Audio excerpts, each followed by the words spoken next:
Have you told your friends that you see ghosts? Oh, absolutely not. Gina Rodriguez returns in Not Dead Yet. I'm back, baby. Who is that? Oh, she's the obituary writer. And Brad Garrett joins the brilliant ensemble cast. Titan, Maverick, Titan of all Mavericks. These are all words used to describe me. Not Dead Yet. Season premiere. Tonight, 8:30, 7:30 Central on ABC. And stream on Hulu.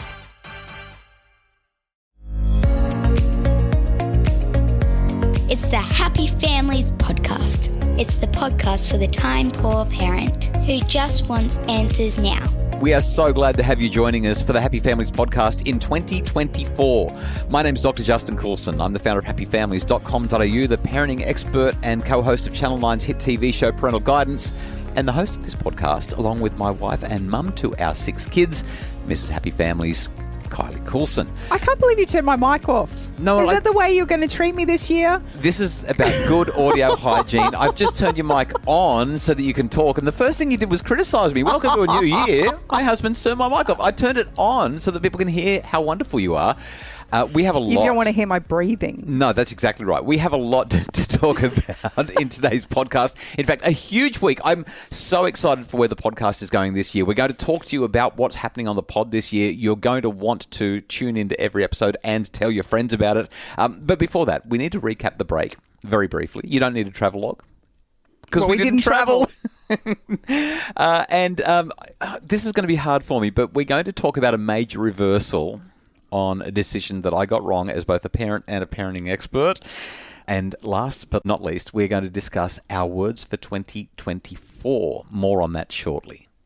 How do you think you went on the break? Oh, I had a really tough break. Felt really restless. I'm writing a book. Well, I'm about to. Every author is not quite writing the book that they're now writing, but I've just started writing my book, and it's about bringing up boys. When I wrote the Teenage Girl book a couple of years ago, everyone said, we need one for boys, and I'm finally getting to it. And so I've been restless because I'm supposed to be having a holiday with the family, but my mind's been on the book, and that's kind of been my focus. It's been really tricky to breathe and relax, but I have enjoyed time with family. I've done a whole lot of surfing. My back and my neck are recovering really well from the back break and the neck break last year. Loads of reading. Can't wait for book club in a couple of weeks. And I don't know. I mean, I have to just highlight last year as we wrapped up the year, we talked about how all of our holidays haven't quite worked out. None of them have gone to plan, either through illness or overscheduling or not being able to be together. We were supposed to have a Christmas trip together with our family, and even that didn't work out. You stayed home. I took the kids away. You're going to put me under the bus. Yeah. Well, you weren't on the holiday. Oh, Here I am goodness. trying to have family holidays, and you said, no, I'm not going to go. Just not going. I wish it was that easy, because while you were having idyllic days by the beach side or down at the pool with the kids, I was busy up to my elbows in curriculum, trying to work out what we were going to do for our kids this year. We are homeschooling our 2 youngest kids. If you missed the news flash last year, child number 6, I should say, 9 years old, going into grade 4. We're homeschooling her this year. And our second last child, who is going into grade 9 this year, we're also going to homeschool her. So I don't know. I just thought you didn't want to hang out with my family and stay at mum and dad's place for a week while we had a holiday on the New South Wales Central Coast. You decided that you'd rather do homeschool curriculum rather than come and hang out on the coast. Anyway, ask me how my holiday How was your holiday? How did you enjoy a week at home in peace and quiet and air conditioning, putting together homeschool curricula? Well, I'm going to take it a little step back, because holidays for me was actually wrapped up in Christmas this year. Yeah. It was just so nice to be with our little family that's not so little, with our new grandbaby and our son-in-law and Chanel, and they all were able to come over. And what was different about this year is I've spent so many years trying to create the magic of Christmas for our kids as they were little. But as they've grown, we're all at a point where we recognise that the magic of Christmas is actually just being able to be together. And so this year was that. I didn't even set the table. Did you notice? There was no tablecloth. There was no pretty napkins. Didn't notice. There was nothing. We didn't overeat this year. I just prepared a really simple breakfast, but one that we all enjoyed. We had a nice lunch together, and we had a really, really delicious dinner, but it wasn't over the top. And the key thing is we did it together. It's not like you were doing it all on your own. We did it together. So that brings me to the second key thing that we need to talk about in today's podcast, and that is the huge parenting reversal. For the last 15 years, I've been writing articles, doing media interviews, and talking about an issue that arises every Christmas. Mums, dads, parents, caregivers, if you have young children listening, you might just want to press pause for a second and make sure the kids aren't going to hear what we're about to talk about, because it revolves around the great gift giver of every Christmas. Me. The one in the big red suit.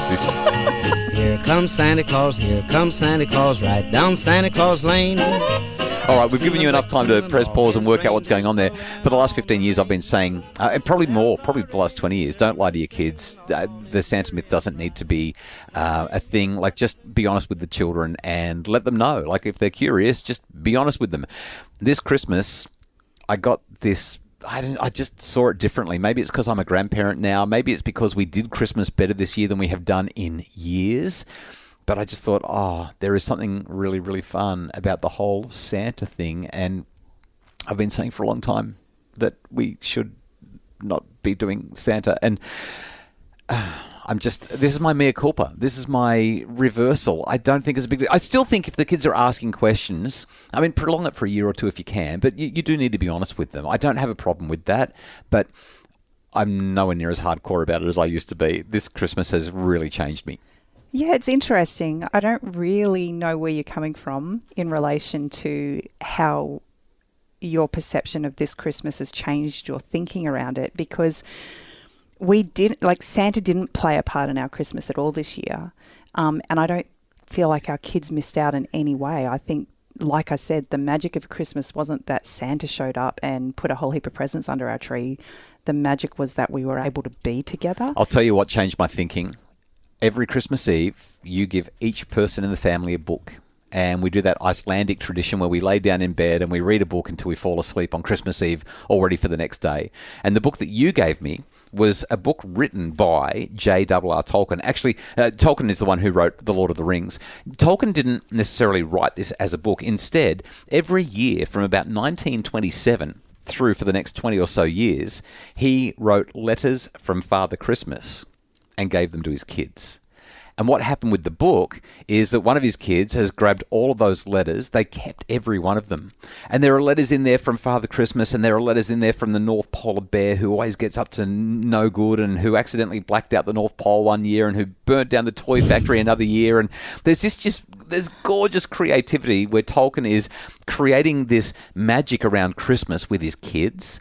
And every year they're looking forward to these letters from Father Christmas, and they're writing letters to Father Christmas. So we are talking about a world-renowned author here. Yeah, I know, but it was just the creativity of it, and it was the delight of it. And as I'm reading, I'm going, we could have been so much more creative around this with our kids. We could have done this so much better. And that's actually where it's coming from. You're right. We had a beautiful Christmas, and there was almost no emphasis at all on Santa. But there is something gorgeous about the imaginative aspects of it and the fantasy elements. And that is what has shifted my thinking more than anything. Well, I guess we have this wonderful opportunity now, along with our kids, to create new traditions. And they get to be the helpers. Ho, ho, ho, it's going to start next year. I'm excited for it. Let's just do that. Now, are you doing Elf on the Shelf next year? Is that going to be your job? I'm not going that far. There was nothing about Elf on the Shelf in J.R.R. Tolkien's letters from Father Christmas. Okay, well, I'm looking forward to seeing your first letter next year.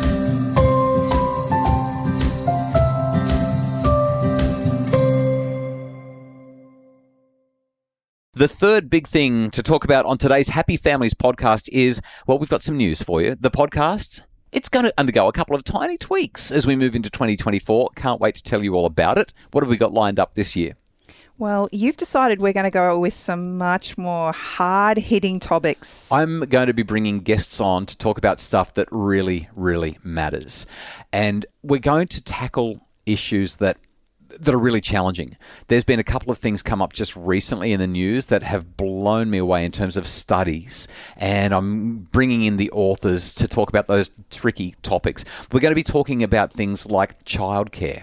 massive study just came out recently about childcare that highlights that ideology, not policy, is driving what happens with kids in childcare. We're going to be talking about, unfortunately, abuse. A recent study, the Australian Child Maltreatment Study, just came out, and it tells us very clearly who is most likely to be an abuser in your street. And it will blow you away. We're going to have these really important conversations that matter a great deal. Well, I'm going to back that up with a whole heap more fun this year. That's the intention. Hopefully it feels like that already today. You know what? We've come up with a new segment that we're going to do at least once a month, hopefully even more often. We're going to do this segment that we're calling, Is It Just Me? And we're going to tackle those issues that you worry about, but you think you're the only one. Like, is it just me that is worried about sleepovers? Or is it just me that doesn't want to spend time with the in-laws over Christmas? Or is it just me who, I don't know, we'll come up with a whole lot of other fun topics. And we want your voices on the podcast. We're going to use Facebook as much as we can, but also this podcast to encourage you to use your voice notes and send us emails so that we can have your voice on the podcast. We can hear from you and you can have a bit of a say in what's going on. There's one more thing. There is one more thing, and it's supposed to be happening right now, but we can't figure out the technology. But it's going to be happening in the next very soon, like tomorrow or the day after, or hopefully in the next week. Don't make promises you can't deliver. We're supposed to be on YouTube as of today and TikTok because we've got a brand new studio. That's part of the reason that Christmas was hard as well. We had people here sort of helping me to work out how to get this studio going, and we've got the cameras set up and we've got everything that's supposed to be happening, and for some reason I can't get the technology to work. So you'll be able to watch or listen on YouTube or TikTok or wherever you want to get your podcast, as well as your usual podcast app. So lots of different ways to enjoy the podcast. That's all happening as well. Now, the final thing for today's podcast, and I'm so excited for this. I'm really surprised you're excited for this. Tell me why. Our words for 2024. Well, you've never actually engaged in words before. I did a business course years ago where they talked about how if you set your intention for the year with a big word and you keep that word front and center all year, it's just going to help you to stay focused. And I'm not actually huge on that because context changes, and sometimes I don't know, the whole goal setting thing didn't work for me. But just recently, as I've contemplated what 2024 is going to look like for us and specifically for me, I realized that I needed to get my focus clear, and it came back to me and I thought, we need to do a word of the year. So we need to talk about our word of the year. Before we do, I thought it would be fun to have a look at what the word of the year was as designated by the people who decide what the word of the year actually is. In 2023, the word of the year was authentic. That is not my word of the year.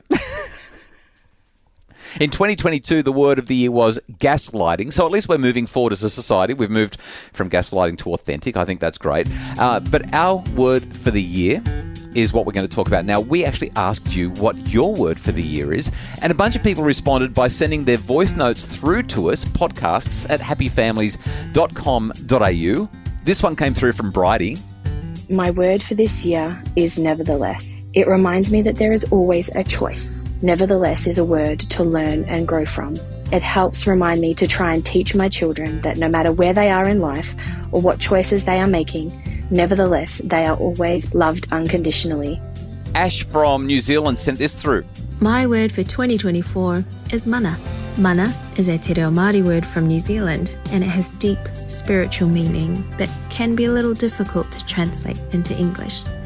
But if I were to try, some things that come close are honour, presence, influence, and authority. My focus this year is to provide opportunities and an environment in which my children can build on and develop their own mana. Okay, this one came from Jackie. I like this one. My word for 2024 is uncomfortable. My parenting style, I would say, is connected, but at times I can find it really hard to be firm with my boundaries with my kids, and I end up finding myself being quite permissive. I just need to learn how to sit in my discomfort and know that it's okay to be uncomfortable with that. When we are uncomfortable, that is the space that we grow. Yeah, really cool stuff. Laura sent us this one. This is her word for the year. My word for the year is micro, and I've chosen it because as a busy working mum of 2 kids, I've realised that I've got to focus on the little opportunities, not always wait for those big opportunities to present themselves. So this year is all about micro moments of connection with my kids, with my husband, with my friends, There were a bunch of words that came through on Facebook as well. Karen shared hers, inspired. Yeah, I love that. I'm going to be inspired in 2024. How good does that sound? Jasanka's word is love.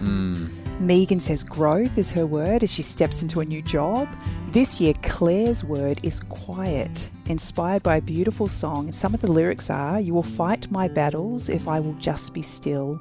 Why would I keep running when you're right here? I'll just be quiet and let you speak through the silence." I love that, quiet. And lastly, we've got Michelle, present. Oh, I can't believe that she's gone with present. That's mine, but I'm not going to say anything about that yet. I want to share one more really quickly. This one came from Tony. My word for 2024 is grow. I've chosen this because last year was incredibly challenging. My only brother took his life at the age of 42, and our 13-year-old daughter was diagnosed with ADHD, ODD, and social anxiety after lots of school refusal and engaging in some risky behaviour. So life is challenging, but this new year presents us with a wonderful opportunity to grow and learn so we can live more harmoniously together and make the most of each day. And it's a bit of a cliche, but life is very precious, and it's also, as 2023 taught us, that it's very fragile. Love that from Tony. Life does give us so many opportunities to grow. I hope, Tony, that your year is full of growth. Kylie, it's time for our words. What was the decision that you made about your word for 2024? Well, I've been working with words for a few years now. So in previous years, I've used the word light. I've used the word joy. This year, I actually thought I found my word, and then I was reading a book and I thought I found another word, but I've actually gone back to my original word. So my word this year is embrace. And as I looked into... Who are you embracing? What are you embracing? Sorry, I'm hoping that you're going to say me. just say me. That's all I need to hear. That's fine. Okay, it's going to be a great year. As I looked into what embrace actually means, I found a few things that really jumped out at me. To embrace something is to welcome it with open arms, hold, hug, accept completely. The state of taking in or encircling, or to take up the cause ideology, practice, method, and use it as one's own. And so as I look at the mammoth task ahead of me as I endeavour to homeschool our kids this year, the notion that I will embrace with open arms all that comes our way is where I want my focus to be. Would it be helpful if, when you're not embracing it, if I remind you and say, honey, we need to embrace these things? Is that going to be helpful? Please don't. Right, didn't think so. Okay, my word, as I mentioned before, because it was preempted with somebody else who has the same word, is to be present. To be present. As I've looked at what we've got in store this year in terms of the amount of travel I'm doing for work, the number of presentations that I'm going to be giving, the book that I have to write, and the enormous work and professional demands that are going to be placed upon my shoulders, it occurred to me that I have got to be present. So I've deleted all of my social media. And I've deleted all my games, and my focus is just being in the moment. When I show up to the table, when we are doing things together, you should be noticing already that my phone is not with me. I'm not looking at anything as a device. I'm just trying to be present for you and for the kids. And this year, that's what I really want to do more than anything. Be focused and in the moment, just be present. Well, I guess our embraces are going to be really good. Let's see how we go at the end of the year. I've already made a diary note for us to recap our words for the year in November, December as we wrap up the podcast for 2024. I'm looking forward to an embracing present year. So thank you so much for joining us today. The take-home message, the podcast for the time poor parent who just wants answers now. Number 1, please do holidays better than us. Number 2, stop the fuss about Santa. He's awesome. Number 3, we really hope you enjoy the podcast this year. We've got so much cool stuff coming up. And number 4, maybe you might consider creating a focus for the next 12 months. We will check in periodically and let you know how we're doing. The Happy Families podcast is produced by Justin Rulon from Bridge Media with Craig Bruce, our executive producer.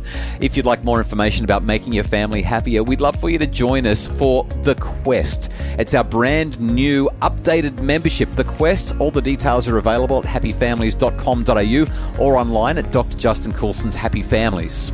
Tomorrow on the podcast, 5 parenting trends that are going to be huge in 2024.